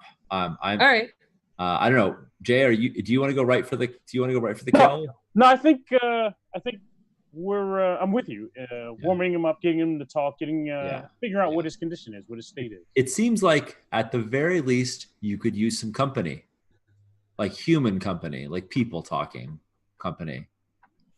He makes he has this like like sad pained laugh, and he says, "I have too much company already." Right. That's what I mean though. Like, yeah. How about food? When was the last time you had a good meal or eaten? We've got food. I can feed you. He looks confused, and he says, like, "Yeah, I think 6 days. It's probably time." I don't know. You want to make a roll? See if you can convince him to eat some food? Yeah, can we consort with him? I feel like you totally can. A group consort. And it's just like get him to maybe come a little with us and chill out and eat and listen to what we have to say. Jay, does that sound right to you? Yeah. Do you have a preference about leading it? I can. Why don't Ria should not lead it. I'll lead a group consort. That will stress her out. Go for it. Yeah, throw some dice. It's cool. You could just get some trauma right here. And, she would get some trauma right here. That's a good way to get some trauma later. We'll see. It's gonna be fun either way. What's our position on a consort right now? Risky actually, because this guy is not real safe right now. Okay. I mean, I felt like we were being pretty chill. You are. You're being extra chill. The problem is that he's not chill and his reactions may vary wildly. Cool. What's the effect? Standard. Cool. Okay. Yeah. So I'm looking to get him to. Yeah, that sounds good. Risky standard. Yep. Boom! Dang. Nailed it. Dang it. Take a stress. It's okay. It's okay though. Six puts it through. Yeah, 6 puts it through. And so I think for me, it's like, look, I mean, I feel like this is that heavy to heavy thing of like, look, you've seen a lot of things. We've seen some things too. Maybe not the same things, but we've seen horrors. Like, come on, you still need to eat. I hope is that it's like he gives us some level of, we obviously aren't fighting things for decades, but like he's gonna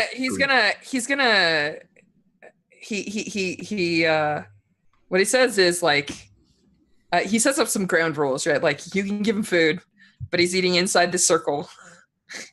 And you have to stay outside the circle, and that's the rules.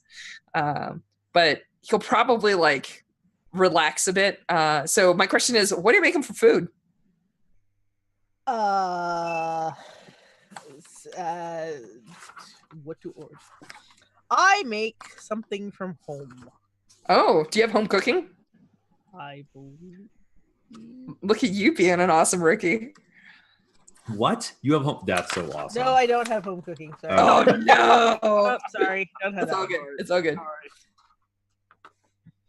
But I do have fresh food, so I make him something tasty, and it's not, hardtack. Because hardtack is awesome. So I think you got a 6 on consort, so you shift his like position a little bit, and as he eats it, he like every once in a while, like he'll talk to the sides, like almost as if there's other people having conversations that you can't hear, but he'll try and tell you a story about like the first time he had whatever dish it is that you made. I'm sure it was during some battle campaign or another. But he tries to talk, but after a while he gets like distracted or pained or something. At one point, like during the meal, he's gonna run back and like put his hands back on that rock, and that seems to soothe him. But yeah, he will sit down and eat with you. What would you like to talk with him about? Or do you want to keep talking? Do you have a different plan? You're like, here, let me pass you the salt. So I'm watching this. Rhea's watching this. She brought books and scrolls. Okay. Can I figure out what are we looking at here? I want to try to diagnose what's going on. Okay. Right? Give me a research roll. All right.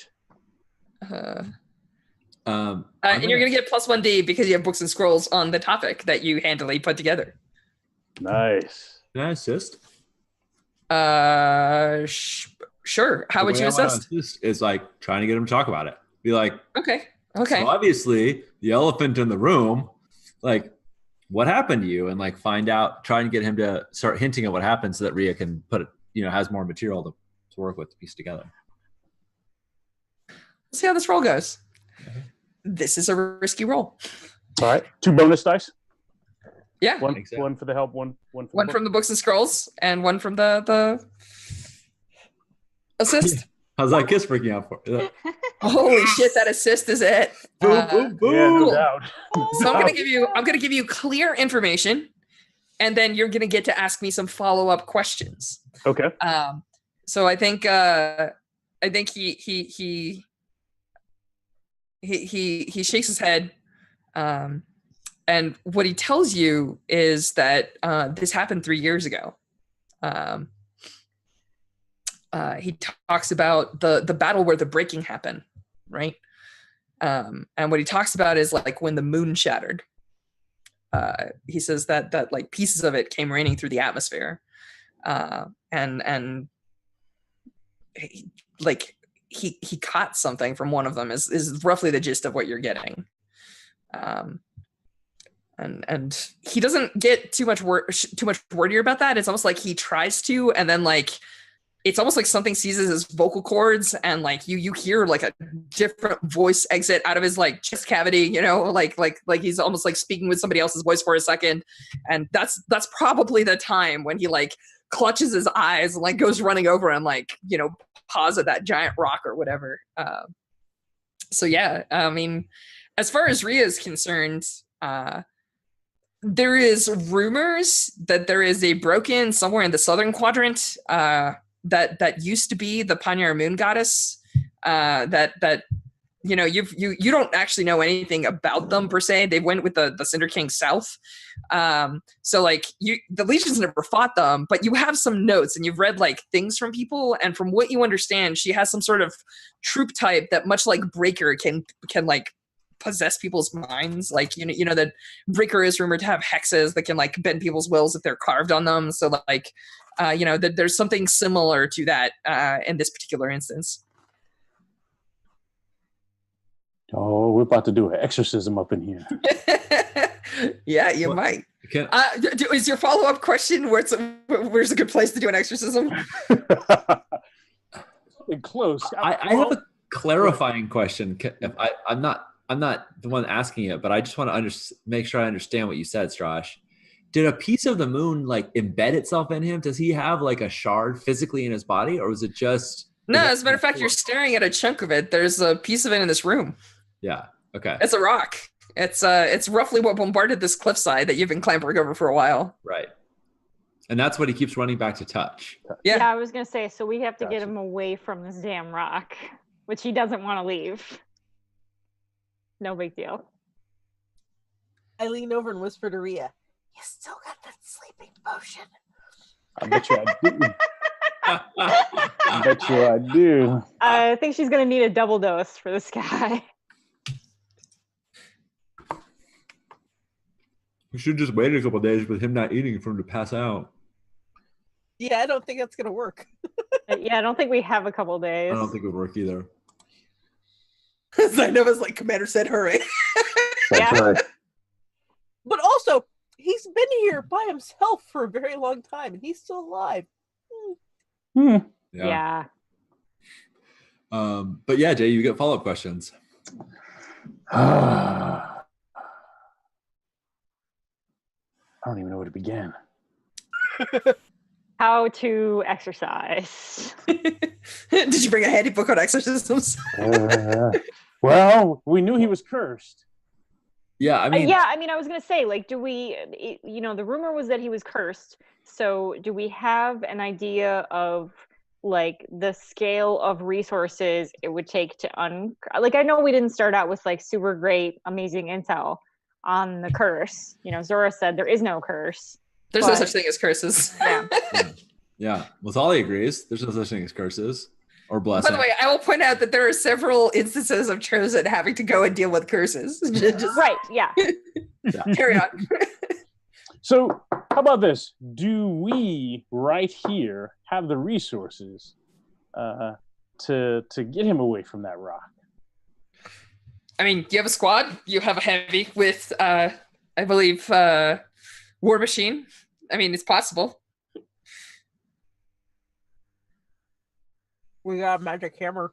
I mean, You have a magic hammer. That I is right. We do would- have a magic hammer. We could go shadow that stone. I wonder. Oh my God, that would be so cool. That would be.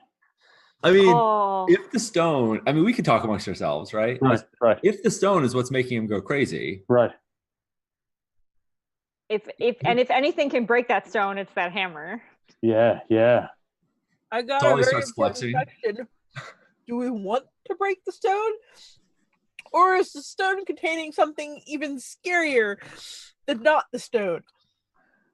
Like, I don't think that we have the resources to answer that question. you know, like there's a lesser of two evils thing going on.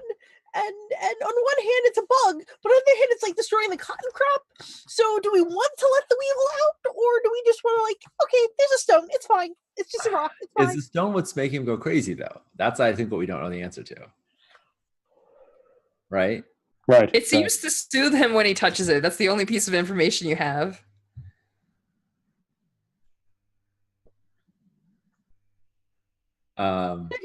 pieces of the moon. And if this is really the Pan-Your Moon Goddess, there's that whole lunacy thing. Just saying. Yeah, and she's been broken. She's not on Team Living anymore. Yeah, as a matter of fact, now that you've caught a little bit of this information, that circle with the little mark through it suddenly makes sense because it looks kind of like the broken moon. Oh, gotcha. Yeah. Okay. So I guess I feel like we're either knocking him out and taking him with us, or because I think he'll do a lot of hurt if we try to drag him away from the stone, right? I'm not going to try to drag him away awake. And then my fear is if we bust that stone up, he could probably just straight lose it, right? Right. Also a possibility. Well, he has very limited mobility. He moves very slow because he's attached to a giant. Who got maps and a compass? I did. The officer. Yeah. I'm just gonna give you an option, and you folks can figure out what you want to do. Like, if you want to tie him up using some of those chains or whatever, it's possible that's all you need to do. But looking at it, one of the things that's marked is there's a bunch of mountain shrines nearby. There is a set of like holy springs that are actually not too far from here. Like, you could get to them within like a matter of hours. You could try, dunking some stuff there. There are some like notes about collecting some of that stuff because one of the rewards for this mission is religious supplies. So I don't know. It's up to you folks. Yeah. So are you saying the possibility would be for us to like bring some of that water back here, or to take him to that place? Whatever you think. Like this is a commander question. This is Right. an officer question. This is not a Strash question. Yeah. I'm just putting some things on the table so that you folks understand that you're not like that there are resources outside of the like four braziers or braziers with the oil and like a ring of salt and a giant rock. Like, you're not in an empty clearing with nothing around you. There is like other rocks you might be able to excavate. There's like I don't know. Like, it's what you folks think is a good plan here. Yeah, We can douse some holy water. There. We do have a reliquary that we do have a reliquary. So if this is corruption, we could try and see if it subdued it. Like you notice your reliquary started getting pretty warm when we came in here. So it seems to me like this is blight. Like, and this. Yeah, I would be half tempted to see what happens when we like contact him with the reliquary. Not that he's like wanting us to touch him at all. He's very clear about not touching him. Well, we could throw it at him. Like, oh yeah, that's a great idea. We don't have a reliquary. We hand it to him like we handed him food and say, true. Yeah, I like that plan. We can put it in his food. Oh, God. Eat some dried up chosen bits. What would happen if you gave him a cup of holy water to drink? Okay. That's a flashback. We can put it in his food. There's definitely a weapon master form that relies on using reliquaries. I was gonna say, can we do a flashback to when we were making the food like 5 minutes ago and have put the reliquary in the food? Cool. Yeah, you totally can. Is that what you want to do? That's I like, unless the other three of you guys have strong objections, I would like to see that happen. I say try it. Yeah, I think if we're going to use the reliquary, that's probably the easiest, safest, sneakiest way to get it to him, right? Yeah. Yeah. He's not going to take it from us. So I think there's this point right around now when he's already ate the food and nothing happened immediately, but he starts coughing. And then he looks up and he goes, "You fools, what have you done?" And you see this like the places where his wounds are. There's this like blackness that appears and like starts going into his eyes, and like his eyes starts like being covered in this like black oil or film. And he's just like, "You don't understand." And then like he tries to say more, but then his mouth opens and you just hear this giggle from something that essentially sounds like it's a 6-year-old.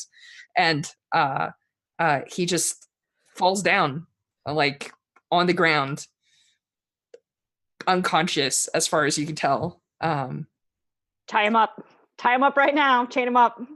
Awesome. Cool. Who's going to go and chain him up? Heavy. Yeah. Great idea. So Natalie with a multicolored beard that's plated, the Rhino. Rhino, you're told to go and chain him up. What do you do? How do you feel about this? Yeah, I do my job. I'm gonna go. I mean, I'm wary. We saw a Cinder Guard get impaled with an assload of black shot, fall down, and get back up again. So I'm not. If he's possessed by some broken, I'm not. I'm wary going in. But yeah, I'm gonna go, and he's got this ball and chain like attached to his armor, right? Yeah. I want to cleave it. We got to separate him from that. There's no way to drag him if we're carrying this big old ball. So I say, somebody give me that hammer. And You're so transparent. Why am I? We should give you the sword because that will cleave a lot better than a hammer. Okay, give me the sword. Somebody give me that hammer. I mean, I'm gonna try wreck, and the hammer is really good at wrecking. But oh, well then do the hammer. I'm okay with that. No, I mean it's in character. I'm fine. Well, we'll see what the corporal of the Star Vipers has to say. Maybe they're like, no, sword, hammer, all mine. All mine. Yeah, actually, would Matali have to take a stress to pick it up? Yeah. Probably, yeah. Yeah. Then okay. It's one stress for the whole mission, so it's not like every time you pick it up, right? Yeah. Yeah. I only have 2 stress right now. Oh, interesting. I mean, totally your call. But Multali walks in, he crosses the salt threshold. He's wary, and he's like, he's attached to a giant ball. I gotta break that chain. So you put one leg on his armor and you pull the chain out like a little bit. You hear the chick chick chick chick as you pull it out. Is that what I'm hearing? Well, oh sure, I'll give that. I thought it was like I thought it's attached to some like weird contraption in his backpack that like winds the chain up. You almost get the idea that he like twirls it like a morning star and then like throws it. Yeah. Oh, Jay's got this. Oh. And then like it retracts it over. Yeah. Yeah, if there's a mechanism there, picking it up. yeah, you can. Yeah, take the hammer. So it's not as heavy. Okay, I thought this ball was the thing that he was dragging on the ground. That was so heavy. So you're a heavy with War Machine. You can pick this up. Okay. That ball must weigh a good like 40, 50 pounds. Okay. Sorry, it's not light, but you have a feeling that if that connects with any sort of flesh, it's going to do some serious damage. I thought it was like hundreds of pounds. No, and that's what he was dragging on the ground. No, what he was dragging was the giant rock. Okay, got it. Sorry, no problem. All right, then I'm just gonna pull the chain out till it's the longest thing, and then wrap him up in it. That's right, wrap him up. Marshall. Give me a name of somebody on the Star Vipers that's not Landgrave. Junker Albero Villano. Ooh, all right. So there is a moment where you are pulling this chain out and you're getting ready to bind this dude up, when all of a sudden Junker screams. Give me another one. Baronet Sayana Spinius. Cool. So Junker actually, like, it's almost like something grabs him and like levitates him a foot off the ground. And you see this like weird thing start happening where his skin starts rotating on his body. I'm sorry, what? Yeah. Landgrave needs to take the hammer to the giant rock.